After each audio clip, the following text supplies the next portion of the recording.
Olá a todos, tudo bem?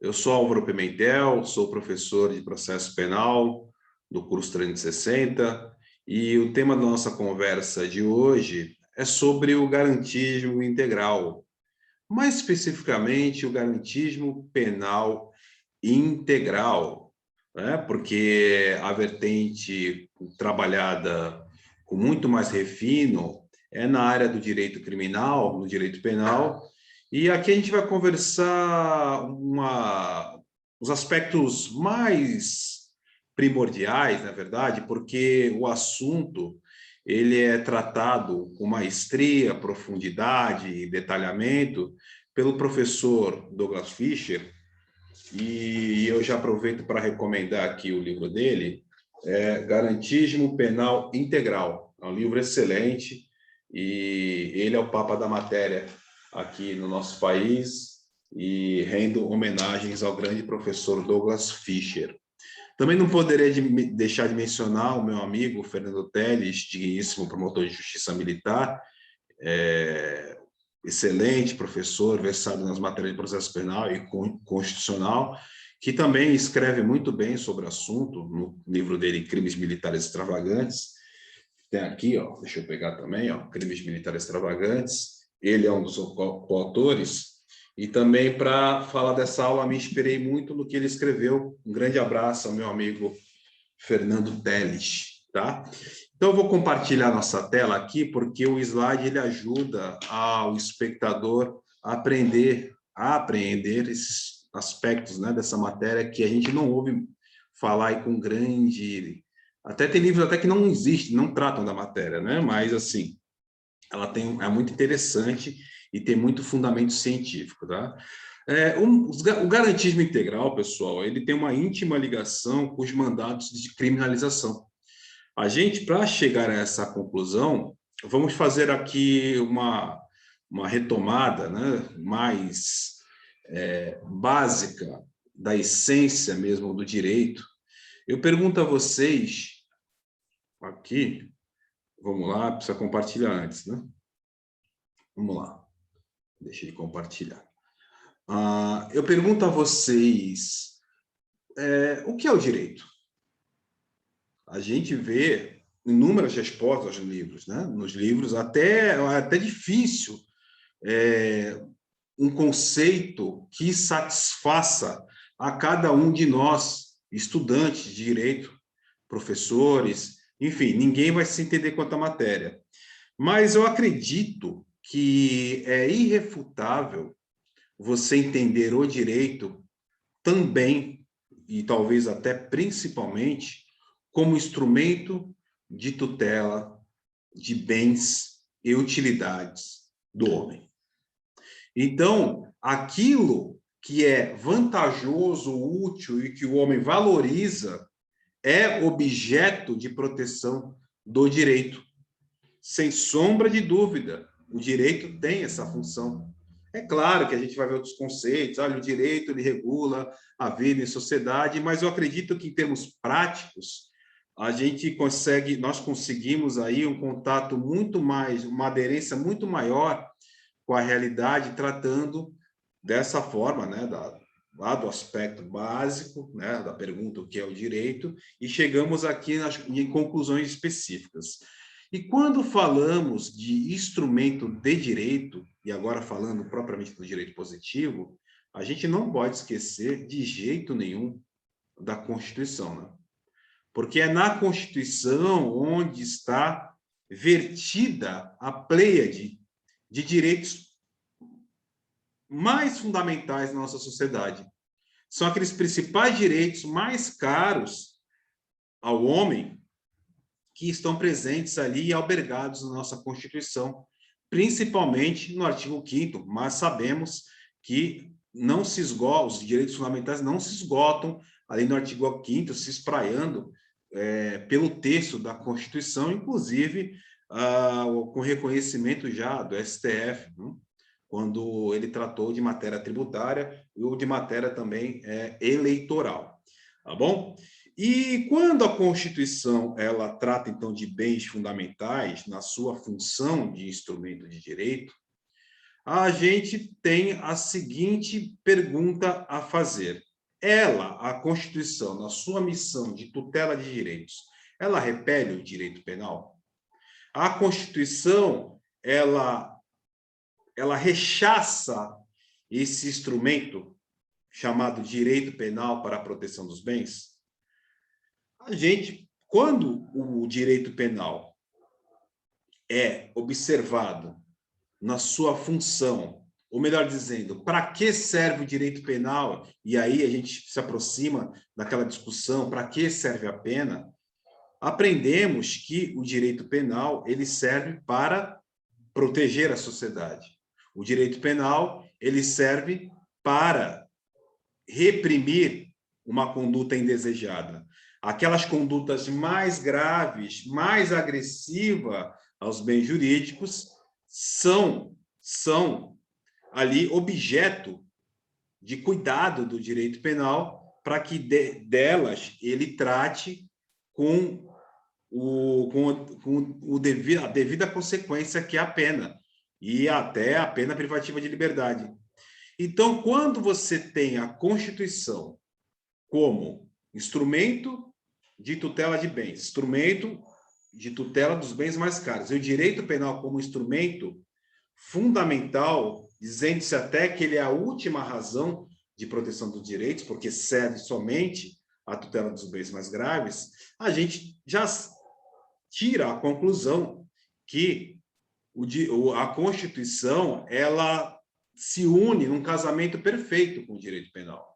Não é porque ela estabelece balizas para o apenamento do indivíduo que vamos dizer que a Constituição ela é um instrumento de abolicionismo penal, como alguns, inclusive, né, como matéria não de uma proposta jurídica, mas sim uma idiosincrasia imposta até, de certa forma, de má fé ao mundo, né, porque hoje muito se fala em atos democráticos, atos antidemocráticos. Eu tenho por mim que falar em abolicionismo penal é falar em decotar a Constituição naquilo que ela tem mais de fundamental e útil ao indivíduo e à sociedade, tá?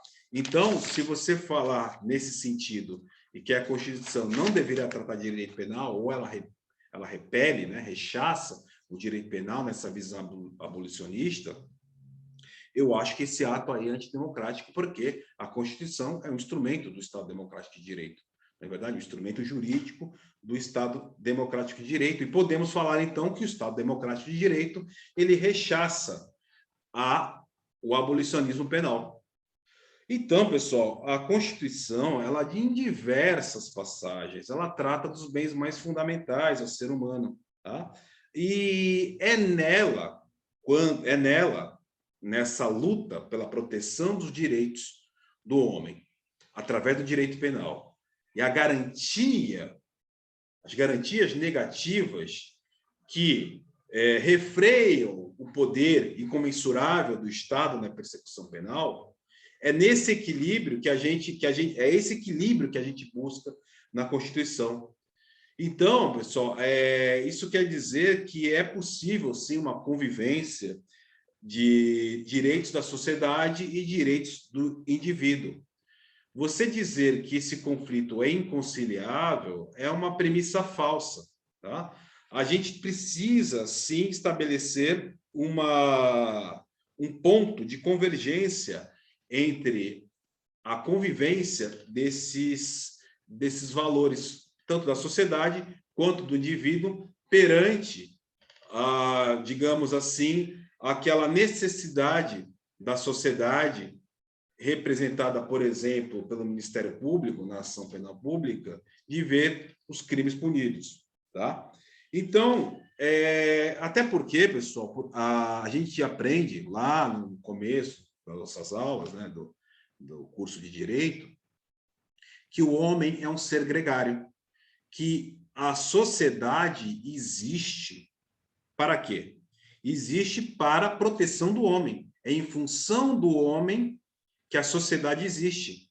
E a sociedade juridicamente organizada, ela tutela a dignidade no homem numa visão kantiana, né, que não admite a sua instrumentalização, e ela tutela através do quê? De princípios, né? Então, a gente vê lá na Constituição muitos princípios, tal. Inclusive, até existe aquela outra, digamos assim, aquela, não digo divergência, mas assim, uma concorrência entre conceitos de princípios, né? Então, a gente pode aqui adotar para nossa exposição que princípios são mandados de otimização. Tá? Mandados de otimização, e a gente vai à frente aqui no slide já, né? São mandados aqui, a pergunta, né, que eu avancei aqui, eu já respondi que não, são mandados de otimização, tá? E esses mandados de otimização, pessoal, eu vou deixar a televisãozinha aqui, esses mandados de otimização, eles têm uma pedra de toque fundamental, que é o princípio da proporcionalidade. Muita gente considera até que não se trata de um princípio, mas sim de um postulado, porque a proporcionalidade ela serve como um diapasão para nós aplicarmos os outros princípios, na verdade, né? É uma norma, inclusive, de sobre-princípio.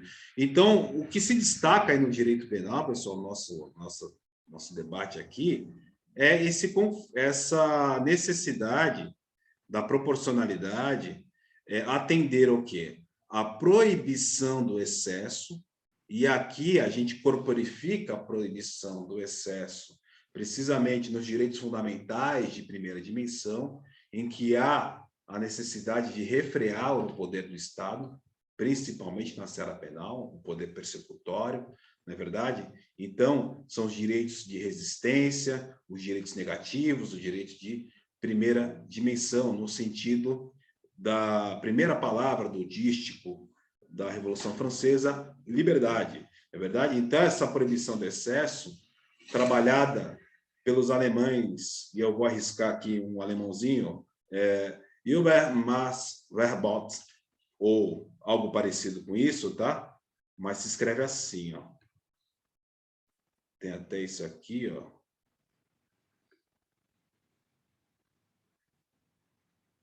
Eu procurei até no Google para ver como é que falava. E é mais ou menos assim, tá? É engraçado, né? Porque aqui a proibição de suficiência é Untermaßverbot. É bem parecido, né? Tá? Então, se você, por exemplo, for concursando e botar na sua prova, você vai brilhar esses termos em alemão. Aí eu pensei assim, caramba, eu sempre confundia, né? Über, Unter. E como distinguir? A proibição do excesso, quando a gente, por exemplo, vocês vão até dar risada, quando você quer pegar um Uber, você quer o quê? Você quer pagar barato porque você não quer pagar em excesso, não é verdade? Então, eu fiz essa relação aqui, Uber, né? O nosso conhecido Uber, com a proibição do excesso, tá? Então, a proibição do excesso, ela realmente são limites ao Estado, tá? Como no Uber aí, a gente quer um limite ao preço, a proibição do excesso é um limite ao poder do Estado. E a gente tem aqui, por outro lado, a proibição da insuficiência. E essa aqui, pessoal, a proibição da insuficiência é precisamente entendermos que a Constituição estabelece uma medida positiva para o Estado tutelar esses direitos fundamentais. E essa medida positiva, como postulados de proteção do direito, se dá muitas vezes através do direito penal, tá? Porque a Constituição ela olha para o direito e diz assim, nossa, aquele direito ali, ele é máximo, né? Então, eu tenho que usar tudo que eu tenho aqui, tudo que eu posso para protegê-lo da melhor forma. E como a gente protege o direito da melhor forma? É através do direito penal, não é verdade? Então, por exemplo, se o legislador, que vai mal, né? Aqui nos anos que eles estão vivendo, vai mal o legislador. E eu falo, o que a gente cita como exemplo, e é um absurdo, e às vezes do dia para a noite pode acontecer. Mas vamos lá. Se o legislador ele revoga o artigo 121 dizendo o seguinte: a partir de hoje, não é mais crime matar alguém. Tá? Não é mais crime matar alguém. Aqueles sujeitos que não matavam porque tinham como único receio não ferir a sua consciência ética, mas incorrerem nas penas do artigo 121, se esse sujeito matar, ele comete um fato atípico, não é verdade? No entanto, pessoal, não tenho dúvida nenhuma que esta conduta do legislador infraconstitucional é lesiva ao princípio da proporcionalidade, quando retira do ordenamento jurídico uma proibição da proteção insuficiente, porque ele retirou o direito penal da seara de proteção do direito à vida, nos termos lá do artigo 5º, né? E não o artigo 5º, quando diz lá no seu caput que todos são iguais perante a lei, sem distinção de qualquer natureza, garantindo aos seus brasileiros e aos estrangeiros residentes no país a inviolabilidade do direito, em primeiro lugar, à vida, não é à toa. Não é à toa. Então, também a posição, né, do direito à vida lá no Código Penal, artigo 121, abrindo ali o rol da parte especial do Código Penal. Então, todo esse cenário me faz crer que, e também baseado em boa doutrina, me faz crer que o legislador estaria incorrendo numa inconstitucionalidade galopante. Beleza? Tá bom? Então, pessoal, isso aí, ela vem o quê? A proteção desses direitos, né? No processo penal e direito penal, esse arcabouço, essa construção desse arcabouço de tutela de direitos do indivíduo, da sociedade, ela se faz em duas vertentes aqui, ó. Garantismo negativo, que é aquilo clássico, né? São os limites que a gente estabelece na persecução penal, ou quando, por exemplo, vamos falar do princípio da legalidade, cunhado lá em 1215 e reconhecido somente no século XIX por Feuerbach. Então, aqui o garantismo negativo, tá? E o garantismo positivo é precisamente, pessoal, a presença de mandados de criminalização na Constituição. Um exemplo, mandados expressos, tá? Expressos, ou, inclusive, mandados implícitos, tá? Implícito, a doutrina fala nisso, tá? A gente vai conversar um pouquinho sobre isso. Então, esses mandados de criminalização, eles corporificam a vedação da proteção insuficiente.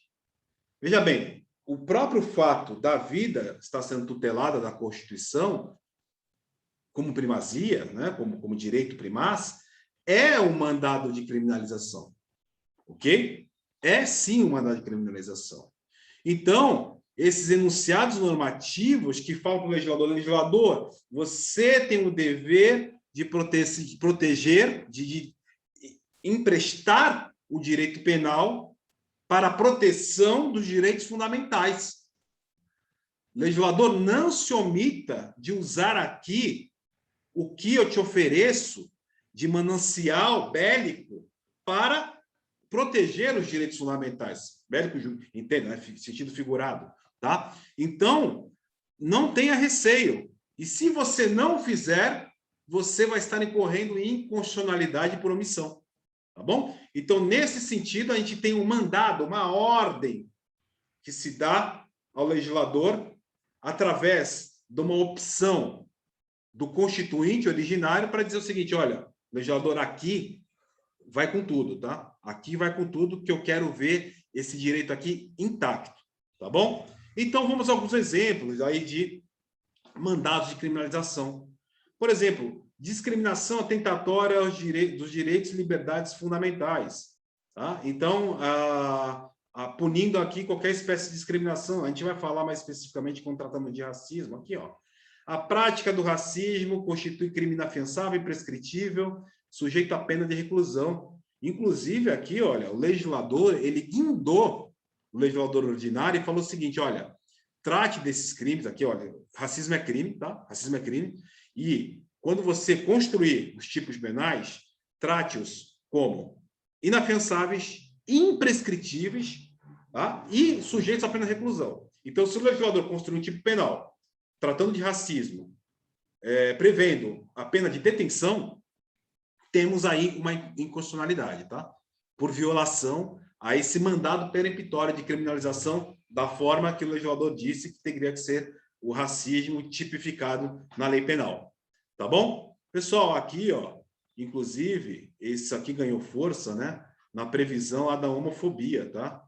Porque o STF reconheceu que a homofobia, que o racismo, melhor dizendo, o racismo, ele não se refere somente ao conceito de raça, ao conceito biológico, genético, de fenótipo, né? É um conceito social, raça é um conceito social.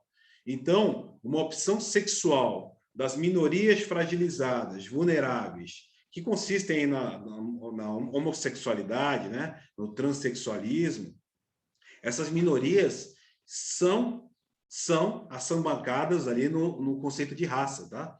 Então, é por isso, nessa construção, invocando, inclusive, a necessidade do mandado de criminalização, porque aqui, ó, no slide anterior, eu não disse que a lei vai punir qualquer discriminação atentatória aos direitos fundamentais? Então, se há uma discriminação, tá? Se a lei diz que vai punir a discriminação, a gente tem que encontrar de alguma forma, não é verdade? No entanto, pessoal, aqui também é uma posição minha, tá? Não, o STF não foi feliz em exercer essa função do legislador positivo, porque tipificou o crime, né? Tipificou, claro, aí é uma conversa à parte e tal, né? Mas, assim, criou o crime, né? E criação de crime é somente pelo legislador, tá bom? Então, assim, o direito, ele tem que oferecer a nós, estudiosos, um prisma lógico, não é verdade? A gente não pode, à guisa de tomar boas decisões, né? Tomar boas decisões, atropelar os procedimentos fundamentais no Estado Democrático de Direito, tá bom? Assim, eu acho que tem que ser crime, tem que ser, mas através do legislador, tá bom? E a comunidade jurídica, em geral, ela se porta, se quem não concordou com o STF, se porta dessa forma, tá bom? Beleza? Olha lá. Isso aqui, pessoal, tortura, tráfico ilícito de entorpecentes, drogas afins, terrorismo, né? São os 3 T's, né? Nossos, para quem é concurseiro aí, os 3 T's: tortura, tráfico e terrorismo, né? E os hediondos também. Os hediondos, eles são corporificados onde? Na 872, né? Na Lei 8.072/90. O terrorismo, até pouco tempo, né, até 2016, ele não era tipificado, né? Não era. Aí, a partir de 2016, ele passou a constituir crime, tá? E o tráfico ilícito de entorpecentes, né? O tráfico ilícito de entorpecentes, previsto lá na 11.343 de 2006. Não é verdade? Então, pessoal, inclusive aqui a gente faz uma crítica, né? Porque existe uma certa indulgência com o tráfico de drogas, né? Uma emergência aí de uma jurisprudência que, inclusive, admitindo aí tráfico privilegiado com 1 tonelada de entorpecente, né? Então, assim, é com muita preocupação que eu vejo isso, porque a gente tem um mandado de criminalização e não adianta circunscrever esse mandado de criminalização a uma previsão abstrata, sendo que a aplicação no dia a dia é indulgente, né? Há uma propensão a ter passar a mão na cabeça, né, desse tipo de crime, reconhecendo aí insignificâncias e nulidades quando a gente vai falar de busca e apreensão domiciliar, inclusive quando presente, né, um flagrante delito, na verdade. Então, assim, fica a minha reserva em relação a isso, tá? Vamos lá? E aqui, olha, grupos armados, civis ou militares contra a ordem constitucional e o Estado democrático de direito. Muitos dizem, né, que isso aqui está tipificado lá na Lei de Segurança Nacional, que parece aí que está tomando as vias de ser revogada. Então, a gente tem também esse mandado de criminalização, tá? Também, pessoal, vocês vão lá no 227, parágrafo 4º, muito interessante isso, que a Constituição ela fala o seguinte: quando vai tratar do abuso sexual contra a criança, a Constituição diz o seguinte, que a lei punirá severamente. Olha que engraçado, a lei punirá severamente. Então, o que é uma punição severa aí? Né? Punição severa através de crime e penas altas, tá? Então, quando a gente vai falar, por exemplo, lá dos crimes, entre aspas, pedofilia, porque a lei não nomina assim, mas a gente conhece, né, como em termos de localização e no assunto, as penas são baixas, né? Pena de 4 anos. Então, assim, o legislador poderia melhorar nesse sentido, tá bom? Pessoal, muito obrigado pela sua atenção, tá? É isso que eu queria falar. Meus contatos nas redes sociais, Álvaro Laerte Pimentel, tá bom? Muito obrigado, um grande abraço.